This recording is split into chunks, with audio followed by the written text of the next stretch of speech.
We are back with another episode of Circle of Trades. I'm Todd Studer in studio. On the online version, it is Travis Waldstein, Air Serv Heating and Air Conditioning, and Waldstein Plumbing. And we've been experiencing a little bit of heat lately in our part of the world, It's Travis. been hot.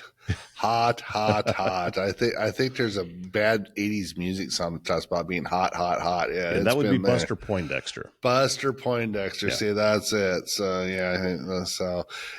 no, I'll tell you what, the humidity has been brutal. I saw something last night. A friend of mine does HVAC. Of course, this is 10 o'clock. I'm on Facebook, and he has what they call a digital psychrometer, and it measures the actual air temperature and then the humidity, or what we call wet bulb temperature.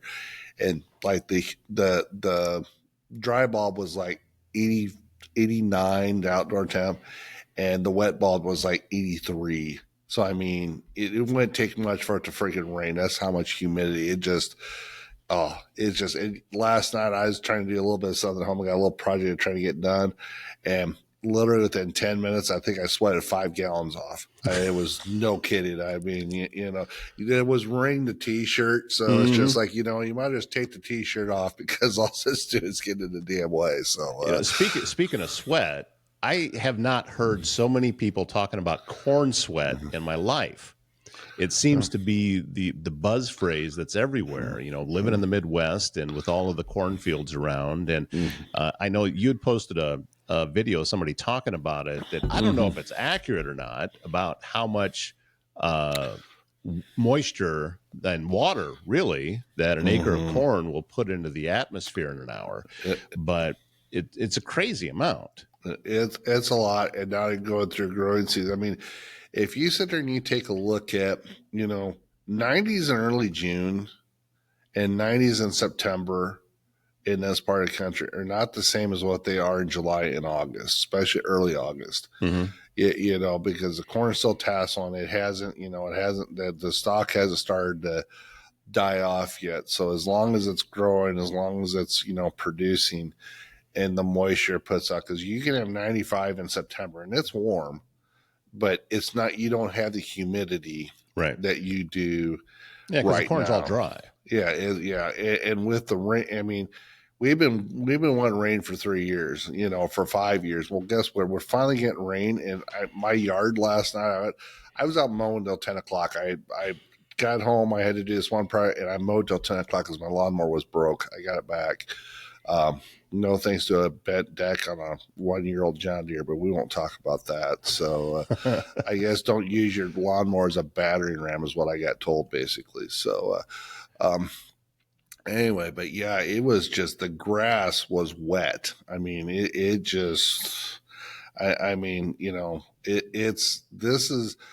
won't say it's unprecedented, but with the moisture we've had this summer, with the normal rains we've had, the ground's not super dry. In the past, I mean, there's been years where the ground moisture has just been whatever. Well, now we've got what I consider probably more of a normal season. So now we're seeing the humidity, and it's showing up everywhere. I know up in Northwest Iowa last night, I talked to a buddy of mine up in Orange City this morning. They had that, well, I don't know if it was considered derecho, but they had them straight line winds that came through up there. The city, Sioux Center, and I know Orange City up there, they got all tore up last night from these straight line winds. Basically came through at 100 mile per hour for, he said, 5-10 minutes. And these were pretty consistent winds that came through last night. So, I mean, we don't necessarily want that. I mean, we've seen enough days. Rain's okay. That kind of damage, and we don't want to see that. And unfortunately, it's supposed to cool off tomorrow. I have a feeling tonight might be our turn to get some of that. So it's like, well, here we go. So, yeah, and that's, as we're recording this, it will have already happened. But yeah, in the forecast, they've got some looks to be some pretty bad storms coming through. So, and with that humidity, I know, in your line of work in the HVAC side, that is huge when it comes to feelings of comfort or where you're at, because your air conditioner could be, really struggling trying to get that humidity out of the air. Yeah.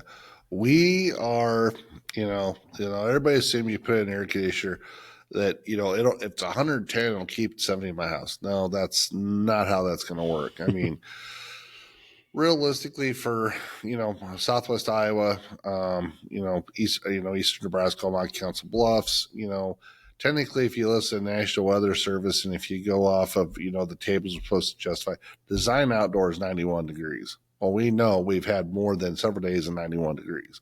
Right. I usually figure as far as sizing equipment, I usually figure 95, and we're wanting to try to maintain 50% humidity in the house. I mean, that's ideal. If you start getting above that, humidity becomes a concern. Now, part of the air conditioner's job is its number one job is to pull humidity out of the house.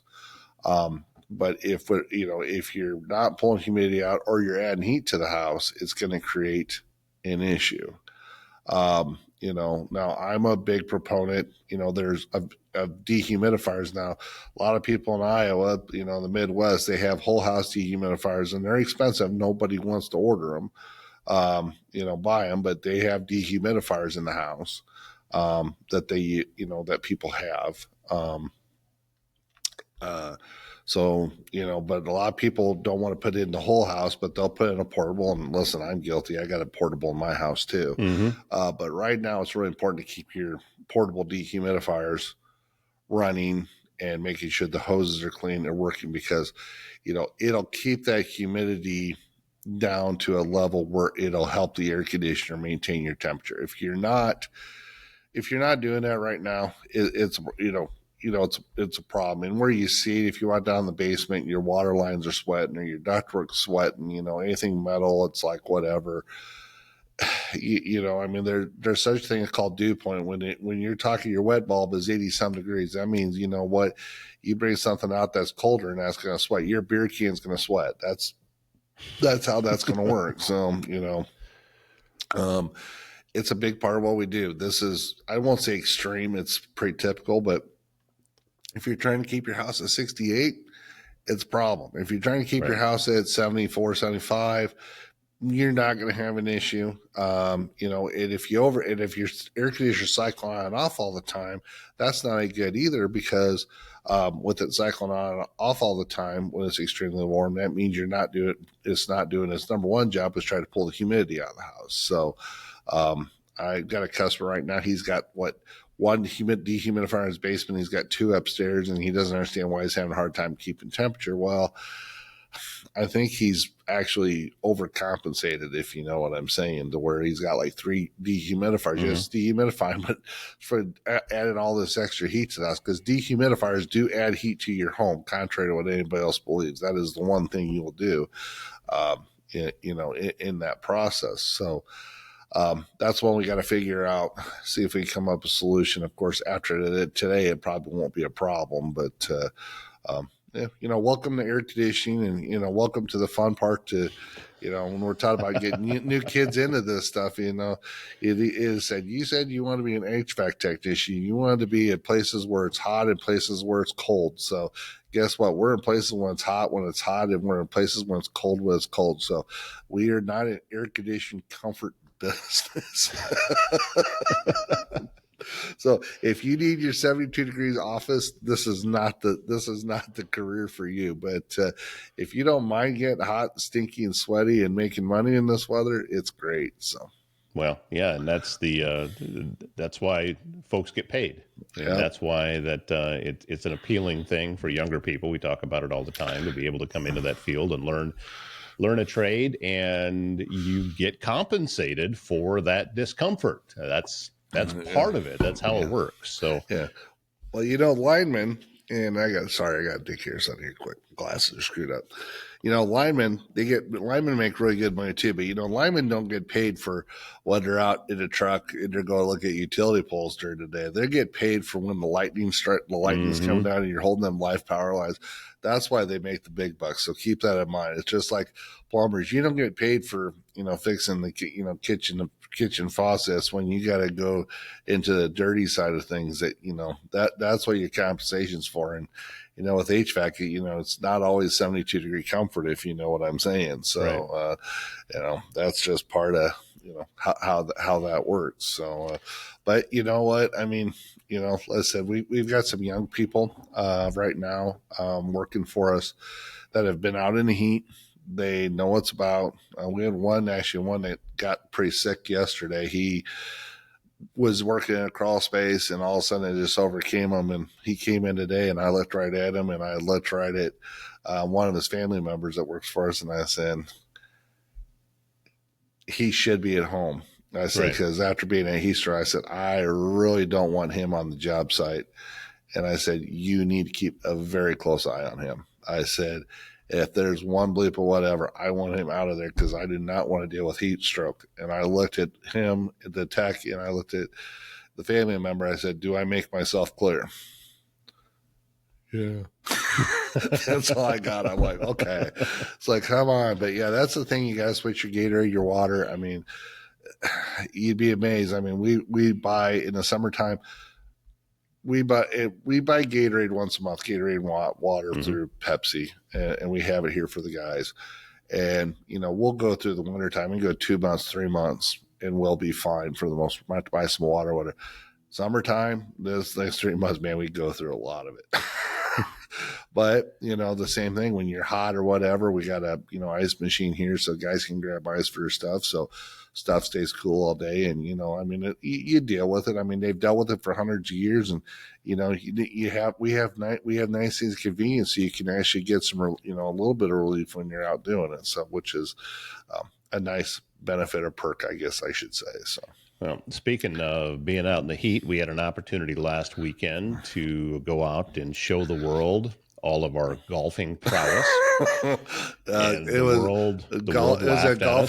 that golfing disability? Because there's no ability in my golf game, except for the last 2 holes where I found out we had the signs. I'm like going, okay, 18 holes. Do we really do it? Of course, the last 2 happen to be our signs. It's like, wow, look at this stuff. So, well, and I was thinking as we were playing that, especially on the front 9, and I'd say probably even the first 14 holes or so, that if any of us on that team had a middle game, we would have been killing it. Yeah. Because we were parring one hole after another. Now, it's not because it's a best ball tournament. Yeah. But still, best ball was debatable. It was an okay balls. There was nothing best about anything that we were doing. Best of a bad ball situation. But yeah, and that's the golf course is the only place where it is socially acceptable to be drinking a shot of bourbon at 9:30 in the morning. Yeah, but it actually went down pretty good. Yeah, it was. Well, you had to loosen up a little bit. So no, that definitely worked. But it was all for a good cause, and I know that it's a cause that you believe in. With because you were the title sponsor. With Waldstein Plumbing and Air Serv Heating and Air Conditioning. So, yeah. Well, I kind of want to cover that for a minute because, I got asked Saturday, actually afterwards, said, did you want to speak? I'm like, no, I'm okay. This is my thing, obviously, Lawrence's with their son Sailor passed a few years back and obviously it was a tragedy and everything behind it. And, nobody wants to bury their kid. Let's call it for what it is, whatever the reason. So, with Dave and Cassie, I looked at it and there's a lot of organizations you can donate to. There's a lot of organizations you can give back to, whatever. What I do like about the organization is they're helping in the community, number one. Number two, when they say they're a nonprofit, they're not taking any money, for it. And, it's for a good cause, and listen, Dave and Cassie, they think a little bit out of the box, and that's fine. That's great that they do that. And,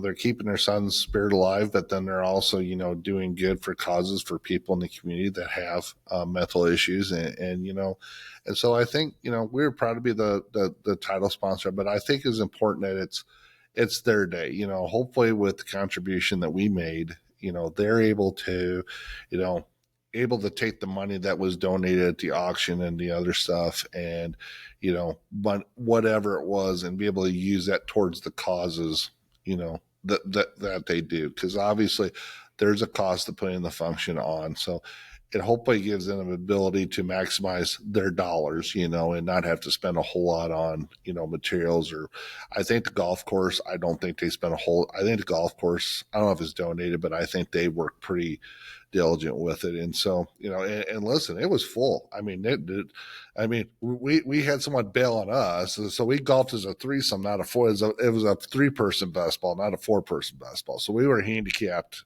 to boot with that. Yeah, we needed somebody that had a big stick off the tee, and I think we'd have done a lot better because none of us did. Oh God, no! I'm a terrible golfer. I'm better turning beer into water than I'm golfing. There's no doubt about that. But good cause, had a lot of fun. Ran somebody up for about $400 on a Hawkeye deal. But listen, I've already got some Cooper to Gene signed stuff, and I've met him a few times in person. So I'm like, okay, right up a little bit. We still beat the Nebraska. But Nebraska fans couldn't even raise $200 for their cause. So, that warmed my heart tremendously. And still, my favorite thing is to say is GBR gets beat regularly. So, Yeah, mine. When you hear "Go Big Red," mine is "Yes, please go." Yeah, there you go. It's kind of like the new Fords now. My buddy Tyler lives up in Orange City. He comes down here. He was going to buy a Chevy, and of course, everybody knows me. If you're Ford, Dodge, whatever, I give you a bad time, right? So he bought this brand new truck. He was going to buy a Chevy. He bought this Ford because his neighbor is a Ford guy, sells Fords, and he hops in a truck. And I go, first time I hop in, he goes, I'm a Ford because it has that door ring or whatever it is when you open up the damn doors and for it turn the key on. Hates my guts now because every time the car starts, that's what he hears. It's like, really, Travis, you had to ruin this experience for me. I didn't had one day, and you ruined this experience for me. I said, what the hell's up with that? So, so that's the kind of person I am. So, but no, actually, like I said, golf outing was awesome. Like I said, I want to thank Dave and Cassie for letting us be a title sponsor. Obviously, Whispering Woods. We will try to get the construction done next door at the apartment complex, so it won't have the congestion next year. Hopefully, we are working on that project. But I know Wyatt Greenwood and his team at the golf course, and he's got a whole group that works together on that. They've really cleaned that up a whole lot. They're working on. Yeah, it looks a lot better now. Yeah, the clubhouse, they're working on the greens. It takes time, but I think in a couple of years, you're going to see probably a lot higher level golf course. So I think it's kind of exciting to see some of the stuff that's going on there. So great day for it, a little bit of swamp, but we survived. So as I would survived. Say.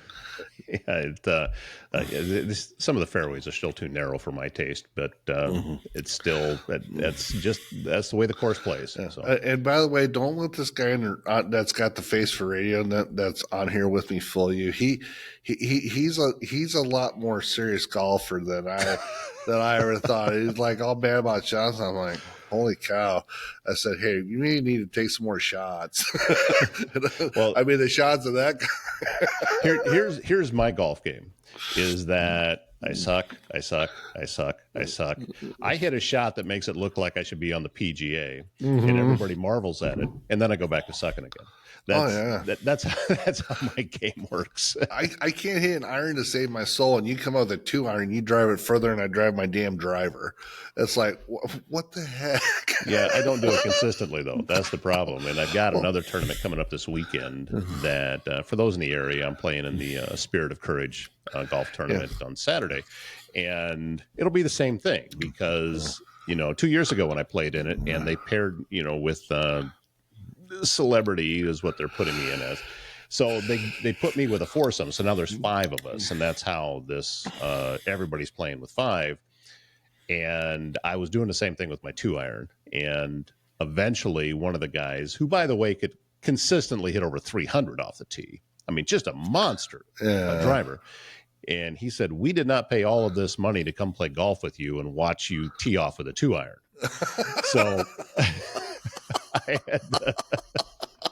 I said, all right, we'll get out the driver, but this isn't going to go well.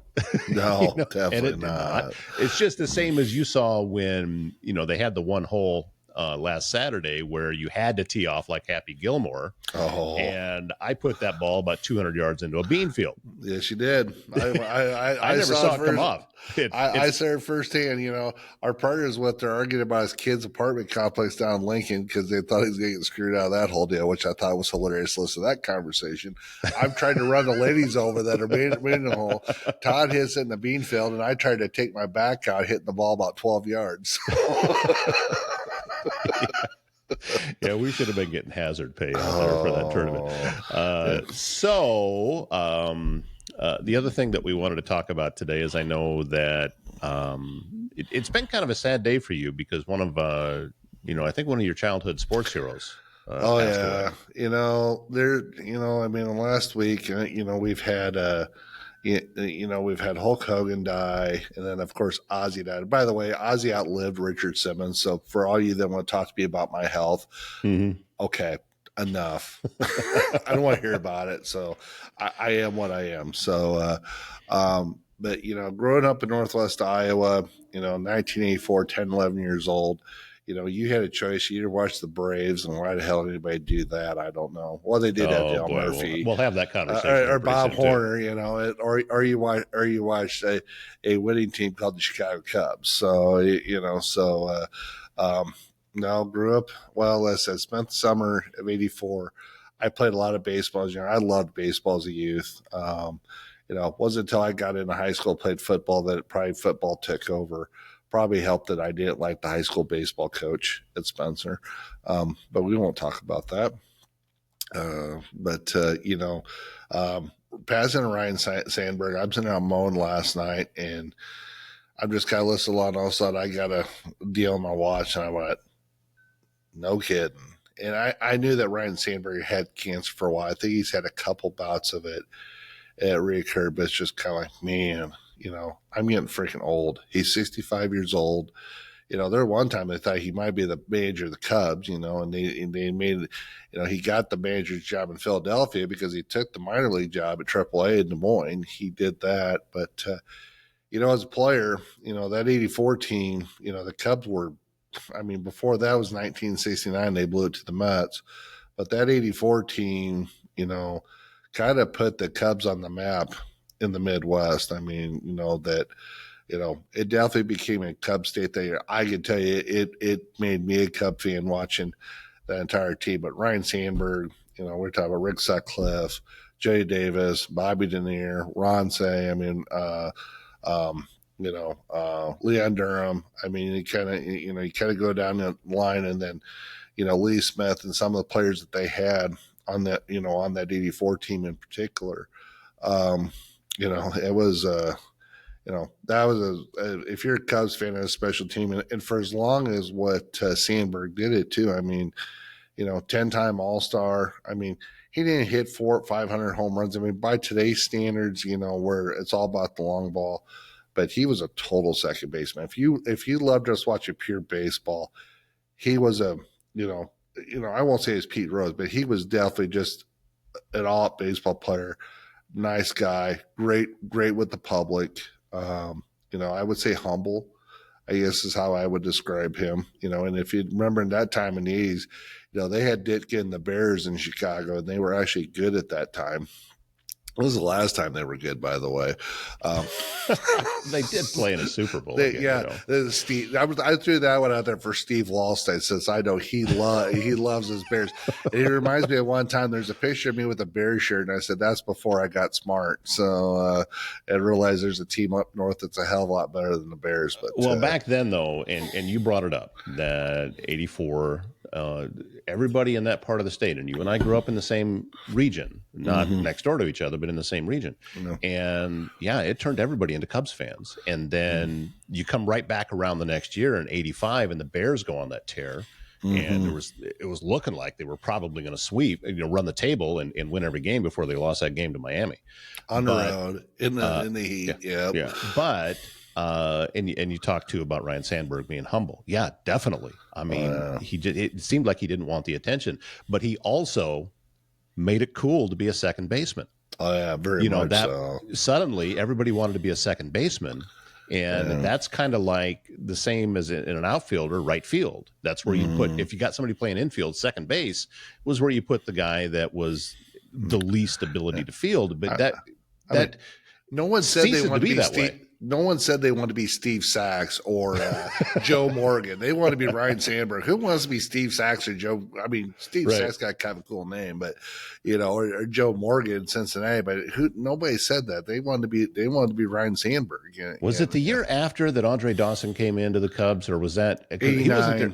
89. Oh, that was that late. 88, 89. Yeah, it was Okay. 5 years. When the Cubs went to the playoffs in 89, because that's when Andre Dawson, he hit, 49 home runs that year. Yeah, After being in he was hitting a Montreal. lot. I mean, and I think, what year was this? Was it the strike year, 86 or 87? It was somewhere, because Montreal would have probably won the whole damn thing, and then they had the strike. So the one No, that was 92. Was it 92? I think so, because because the Braves still ended up winning the division, even though Montreal was a better team that year. Yeah. Oh yeah. Oh yeah.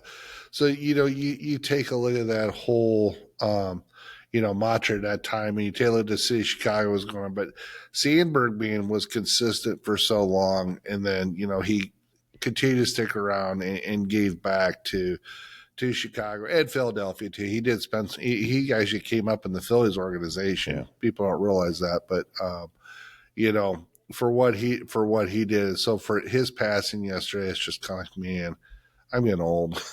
It's bad enough seeing Hulk Hogan and Ozzy. I mean, Ozzy's kind of one of them. I mean, it's like, wow. I remember being around that age too when first time I heard Ozzy Osbourne. It's like, oh yeah, and now it's like he's dead, and then Hulk Hogan. I don't know. I heard he had a heart attack. I didn't hear a whole story of that. Yeah, some kind of cardiac issue. I'm not sure if it was specifically a heart attack or what happened, but yeah. Yeah. One thing I'll say about all them guys, you always want to live longer, but I will say this, man, they've lived a full life. I mean, I don't think anybody can take them away for that. And I guess if there's any solace to be said about it, let's just say you never know what tomorrow's going to bring. So you might as well do it to the fullest, if you know what I'm saying. Mm-hmm. So, I think, I think that's huge in society. I mean, I saw last night, they had a tribute to Hulk Hogan, evidently on Monday Night Raw, and I don't watch it, but I saw the tribute, and the tribute was pretty cool for what it was, minute and a half or whatever it is of and yeah, you call WWF fake, but I'm gonna tell you what, I don't care if you get hit by a chair fake or if you're getting body slammed on that piece of plywood fake, it's still gonna friggin' hurt, and it's still gonna leave a bruise. The moves weren't fake. No, the results were predetermined and still are, and they don't hide from that anymore. But they're still doing all of the same things. It's still a very risky thing to be involved with when you look at some of the matches that have taken place and the 30-foot falls that they do, and it's you better freaking catch me or else I'm gonna kick your ass. That's what they're saying. And you're a dumb shit for being up there. That's what I'd be saying. Pretty much, yeah. Mick Foley taking that dive off the top of that cage when that match that he had against the Undertaker. Why do I know this? I was into it. All of that stuff too. And Hogan, I don't know if I can go so far as to call him a hero, but he was larger than life. Yeah, he was an icon. Oh yeah. Hulk Hogan was definitely a wrestling icon, whether it's fake or whether you like it or not. But in that era, I mean, you had it's either Hogan or Ric Flair. Ric Flair is just. I'm sorry. I hear stories about Ric Flair living down in Florida and he's wearing diapers and the diapers don't even work. So it's like, people do not. I mean, no offense, but for me, it was. I always looked forward to seeing Ricky the Dragon Steamboat. Oh, there you go. Yeah, because the guy just seemed to doing the flips off the ropes and stuff like that. It was just to me, he was just the coolest. The entertainment stuff, like I said, the entertainment value for what they did back at that time. You sit there, Macho Man, of course, Randy Savage, and then what's the Irishman? Roddy Piper. Yeah. I let Roddy Piper. I was, fucking smart ass. Just enough to piss you off, But Yeah, it was very well. The character development was done very, very well, and that's really what it was. It was not a sport; it was entertainment, and the theater of it I thought was great. And we just kind of all went along with it, and it's real, knowing that it wasn't, knowing that there's no possible way it could be, but still. It was we wanted to be able to do that, to have that experience. So we just accepted it. Mm-hmm. Oh, absolutely. So, but no, it was, like I said, last night it kind of humbled me a little bit going back to Ryne Sandberg and hearing that whole deal. It's just, it just reminds me I'm getting old. Like I said, that one hit home. That one's like, wow. The other two, like, Ozzy a little bit, but man, I heard Ryne Sandberg, like, man, that sucks. Well, and if you remember, when he did not have the same passion for the game that he used to, he said, I can't cheat the fans. And he left, he retired. Can't blame him. Yeah. And at the time, everyone was incredibly disappointed. Oh, Sandberg's leaving. But when you look back on it, and especially at the age we are now with our, the way that we can process things now, is like that took guts and all the respect in the world for making a decision like that. Well, I mean, Tom Brady's played for 20 years, but he had a competitive drive. He had a fire, and he was still able to compete at a high level. If Tom Brady doesn't compete at a high level, he doesn't play. And I think you're seeing that now with Rodgers. If Rodgers is not at the same level he was 5 years ago, the mind's still there. The mind's sharp as ever. That's not the issue. Is can the body do what you want the mind to do? The mind keeps telling him the body can, but it's you can, as long as everything's going well. Yeah, but you don't recover the way that you used to. No, absolutely not. And that's a big part of it. So, for any of these sports, for any of these guys, that have played 19 seasons in the NFL. Well, first of all, if you played 19 seasons in the NFL, you're not going to be long for this world. And you take a look at, even with baseball, I mean, when I hear that Mike Trout signed a 10-year contract, or, who's the guy that played for St. Louis? Albert Pujols. Albert Pujols. I mean, I don't know why, man, if he'd have stayed in St. Louis, but he signed that huge contract in LA and he disappeared. I mean, he'd been so much better off to stay in LA, but he chased the contract versus what he did. He signed a 10-year contract. The last 3 years, they're trying to figure out how to dump the contract. And it's like going, I don't know, to play that long, you're an Iron Man, number one, but number two, I mean, it's hard. And unfortunately, you can't, Father Time, you can't beat Father Time. It's going to catch up to you eventually. So, time is undefeated. Yes, it is. So just like Nebraska in the offseason until they lose game one. Oh, sorry. It is. We're back. Yeah, I mean, they're already talking, so. I used to make the joke, and as long as we're taking shots against Nebraska, that Nebraska on hired a new coach day is the same as the Cleveland Browns on draft day. They're just so optimistic. Hey, did you see that they got their new helmet, their new alternative helmet, and the guy fell into the river once he saw it, or the lake in Cleveland? Oh, yeah, go to the video. Some guy up there is supposed to be helping with it, and he blew off into the lake. So I guess Lee Carey didn't start on fire like it did in the late 70s, early 80s. So, but... Well, and that, I mean, the Browns are actually an expansion team. They were not the original Browns anyway. It's just so the Browns, the organization anyway, has won a Super Bowl because that's the Ravens. Mm-hmm. Not that I'm trying to defend the Browns at all, but no, well, they are. I don't care if like I said, they'd go to Baltimore and win a Super Bowl. It's hard to hate the Browns though for this part of the state. I mean, Bengals fans do, but other than that, it's hard to hate the Browns because they're just always struggling. And, if they weren't snake bitten in the late 80s, by Ernest Biner and Kevin Mack, and I was just thinking that. Drive the entire length of the field, and then Biner fumbles. I mean, in 8th grade, I wrote a paper about what a dumpster fire Cleveland Municipal Stadium was. And if you go back into the old days, if you look at like Cleveland Municipal Stadium, or what RFK Stadium, one of my very first football meetings, watching football, and Washington's playing Detroit and around the playoffs, and they're sitting there in the whole stadium center going, "We want Dallas." You can see the second level going like this in the freaking stadium. You go, "Holy shit, is that thing gonna fall?" Yeah. But yeah, you go back to sports memories. Well, we were talking before the show. We talked about Jack Morris. Go back to baseball. 2 best pitchers of my lifetime.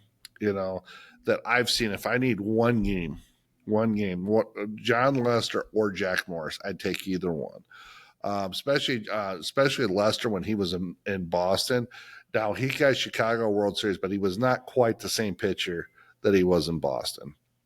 But Jack Morris, we're talking about 87 World Series. He beat your Braves 1-0 in 10 innings and pitched the entire 10 innings. So well, that was 87 series was Twins and Cards. Oh, what was it? Was it 85? This was the 90 series. Was it the 90s? 91. Okay. Not 91. Oh, that's the right. 91 series. Okay, I had my year wrong, but yeah, still. and that's the joke too, is that Lonnie Smith is still roaming around Minneapolis looking for the third base coach, because had he been paying attention, he would have scored and it never would have went to extra innings. Well, it is but what it is. That's because he got hung up at third, and and then it was the year after that they brought in Dion, and then you had Lonnie Smith leading off, and then you had Dion. So it was that was a really, really good team that just didn't win very much. I want to point out that Lonnie Smith was not his brother Ozzie. I'm just going to throw that out there. So Ozzie was a much better baseball player than Lonnie, but that's my perspective. So. Oh yeah, Ozzie was a great player and entertaining too. And I got to see him play a couple of times back in the old Sec Taylor Stadium. Not Sec Taylor. That's Fulton County Stadium. Yeah. Sec Taylor was a stadium in Des Moines. Wichita Fulton County Stadium in Atlanta. Well, I think Ozzie and Lonnie both played down in Clarinda.